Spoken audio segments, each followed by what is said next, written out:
Hi, so this is section 2.2 for calculus, and our section title is Limits Involving Infinity. Starting off with something that's review of vertical asymptotes. We've talked about it some already. Just a reminder, vertical asymptotes are going to occur when the function has a 0 in the denominator. And once you determine that there is a certain x value that is going to be a vertical asymptote, then it's convenient for us when graphing to know what the limit is as x approaches that vertical asymptote from both the left side and the right side. So my example is just your basic tangent graph. You can see the picture down here. The vertical asymptotes would of course be at pi over 2 and negative pi over 2. So if I were to be graphing them, it would be nice if I were to look at what happens when x approaches pi over 2, both on the left side and on the right side. So graphically looking at it, I can see when I'm approaching pi over 2 from the left side, my graph is going up to positive infinity. And when I'm approaching it on the positive side, on the right side of it, it's going down to minus infinity. And I put over here just a reminder, and I said before that, should be somewhat obvious, the asymptotes are at pi over 2 and negative pi over 2. But if you ever forget how you figure that out, tangent, you want to think of it always as a fraction because the vertical asymptotes happen when the denominator goes to 0, so you need a fraction to be talking about. So in the denominator is cosine, and when cosine is 0, that's when we get our asymptotes. So again, you have to remember then your unit circle. So cosine is 0 at pi over 2, and then every half circle, I guess, after that. Okay. Also, I didn't put it on the slide, but the other thing that kind of just comes to mind when I'm talking about vertical asymptotes is to make sure you're really clear about being able to tell when something is a whole versus something is a vertical asymptote. So again, if you have some sort of fraction and it's a polynomial on top and polynomial on the bottom, and when you factor it, you notice that there's a common factor, well, that's your sign that that's going to be actually an open circle or a hole in the graph. And really not a vertical asymptote. So now we review the horizontal asymptotes.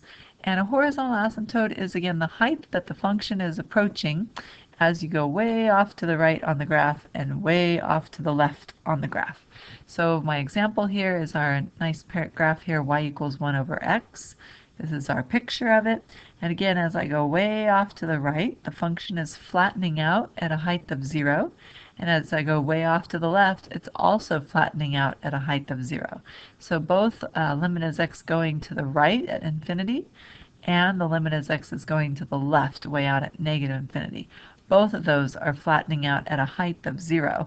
And so we have the same horizontal asymptote on both sides. It is feasible to say that there's possibly two horizontal asymptotes for a function. It could approach one height on one side and a different height on the other side. It's kind of unusual. We don't see those very often, but it is possible. Okay, so a new topic then, something that probably is not review for you, is something our book calls the end behavior model. So I guess most important to me on this one is just that you understand the concept of end behavior model. And that is that when you're looking at a function that looks kind of complicated, maybe here I'll just flip to my first example. Say you have a 5th degree polynomial on top and a 2nd degree polynomial on the bottom.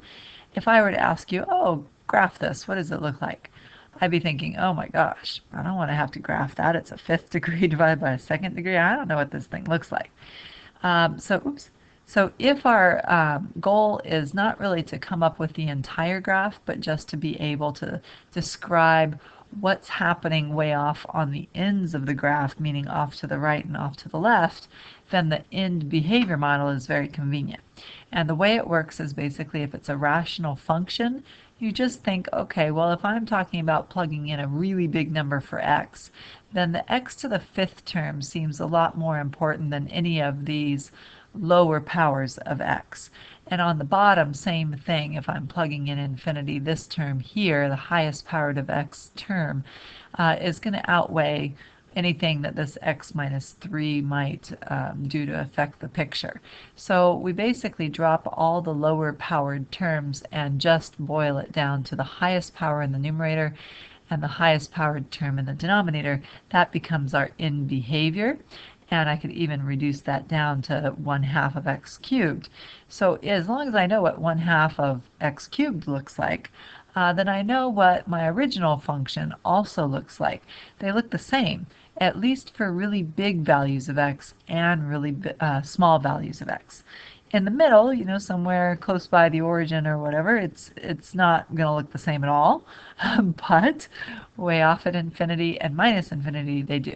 So I'm going to back up and then look at what I had written here. So sometimes a complicated function will look like a simpler one for very large x values and or very small values of x. And the simpler function is what we call the in behavior model. Okay, I did put in the blue box down below. This is the formal definition of what the in behavior model is. Honestly, I think over the years I found people are just confused by it. It may not even be worth our time to go over it. I will say on the AP exam, they don't test you on in behavior model itself.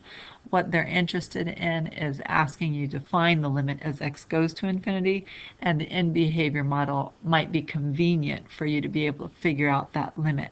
They're not going to ask you about this definition here that I have in a box, so I'll just skip it. So we've kind of worked our way through the beginning of this problem already. So we know our in behavior model is this. And so again, if my question really is find the limit as x goes to infinity of this function, then I can boil it down to basically finding the limit as x goes to infinity of its in behavior model. And that should be pretty quick to figure out. Plugging infinity in, cubing it, and cutting it in half is still going to be a really big number, infinity. So what that tells me is that it's not going to have a horizontal asymptote as you move off to the right side of the graph. And then I check x going to negative infinity. The little negative sign there is a little hard to see. But x going to negative infinity of this, again, I boil it down to my in behavior model. Picture negative infinity going in. I'm going to have a very negative number divided by 2. So again, no horizontal asymptote on the left side of the graph either. So that's really probably the most reasonable time that you would ever use this in behavior model. It's when you're looking at a rational function and it's convenient to just kind of take your highest power on top and bottom and imagine reducing it down and what that would have as a limit as x goes to infinity and minus infinity. Okay, I did put in one other in behavior model problem. And I have to tell you, I'm apprehensive to even go through this because this is not the prime problem that it would be nice to use in behavior model. I don't know if I'm saying that well, but this previous one that we did where it's a rational function, some polynomial divided by polynomial, this quite easy to use in behavior model, and in behavior model can help us get the answer to this limit question pretty nicely. But the book did put in a couple problems where it wasn't a rational function and they wanted us to kind of think about in behavior model. So I know if I don't go over it, somebody's going to ask me about it. But honestly, it's not going to be on the AP exam. So I'll go through it. I'm not worried about it, but just in case you're curious. So it's an interesting question anyway. So is there a horizontal asymptote off to the right? In other words, take the limit as x goes to positive infinity of this. So first thing I do is I plug infinity in for the x values. And what I end up getting is negative infinity for the first term. And if you think about a negative exponent, that means it's dropping it to the denominator. And so what I have is 1 over e to the infinity, which is basically giving me 0. And so this all simplifies down without having to do anything with in behavior model to tell me it's going to approach negative infinity and therefore not a specific number. So there's no horizontal asymptote off on the right side when x goes to positive infinity. So then I check what happens when x goes to negative infinity on the left side of the graph. So I plug in minus infinity, and this time I get a positive infinity for my first term, but I get a positive infinity for my second term, and then I'm subtracting them. And infinity minus infinity is what we call an indeterminate form. We don't really know what infinity minus infinity equals. It's certainly not going to be assumed that it equals 0. Okay, so the question is then, well, which infinity is bigger, and And can I reason through and figure out what this limit really equals? Because it's not infinity minus infinity. That's when you get something that's an indeterminate form, you don't just throw your hands up and go, oh, I don't know. You have to have some other way to kind of approach the problem and figure out the answer. Okay, so what I put down here in blue is actually if you're just kind of processing this, thinking about it, you might be able to come up with the answer just by thinking about the two terms and which one is going to get smaller faster. So when I'm thinking about this negative 2 times minus infinity, yeah, that's going to be infinity. But when I compare that to e raised to the infinity, e raised to the infinity is a much larger infinity, if you will, than 2 times infinity. So when I have to subtract the two, I really am thinking which one of these is bigger. And clearly it's the second infinity here at the end that's the larger number. And so when I subtract some number minus some even bigger number, it's going to go negative on me. And so that's why I put down here, if you're just kind of comfortable reasoning it out, your answer is going to be negative infinity. Since I can figure out my answer already, this is why I really don't think I would want to use end behavior model to figure out the answer, because I just reason it out and I can get the answer. But if you're really insistent on doing what the book said for those couple problems there, which is use the end behavior model, then I'll go ahead and show it to you. So, let's see. So looking at as x goes to negative infinity, the first thing you have to do is figure out what the end behavior model function is. And that's where that definition from before comes in. So if my original problem is about a function f of x, and I'm trying to figure out what its end behavior model is, and the function g of x is what I'm thinking the end behavior model is. The way I check to see if I have the right guess for g of x is that when I put them into a ratio like this and take the limit, it has to equal 1. And if I don't get 1, then I didn't guess the right function for g of x, and it really is a guess. So for this original problem, my function, this is the same, again, the same problem as the previous slide. I'm still trying to figure out the limit as x goes to minus infinity for this function, right? I'm still trying to work at this answer. If I wasn't able to reason that it was minus infinity and I wanted to do it kind of with the end behavior model. So again, here's my function in the numerator, and usually it's either the first term or the second term that serves as the end behavior model. So in this case, it ends up being the second part, e to the negative x with the minus sign. So what I can do is divide through by that, and I did that basically through here, and if it comes out equal to 1, then I picked the right thing to be my end behavior model.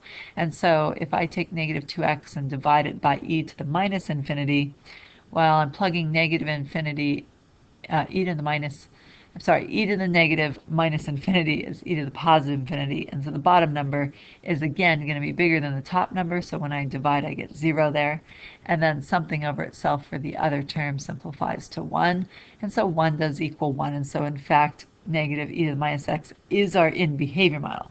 Then we say, okay, now that we're convinced that this is our end behavior model, we're going to go ahead and use the end behavior model to try to answer the problem, which is what is the limit as x goes to minus infinity. So instead of taking the limit of our original function, we're going to use the end behavior model's function because they look the same off at negative infinity way off to the left. And so then I go ahead and plug in my minus infinity, and I got e to the infinity, which is huge, with a minus sign out in front, and sure enough, it goes to negative infinity. We already knew that on the previous slide if we were able to reason it out. We already got minus infinity. Okay, I hope that last one wasn't too confusing for you, and like I said, I'm not too worried about that one because I don't think it's on the AP exam, but it's in the book and I know people will ask me, so there you go. All right, thanks for listening, everybody. I will see you tomorrow.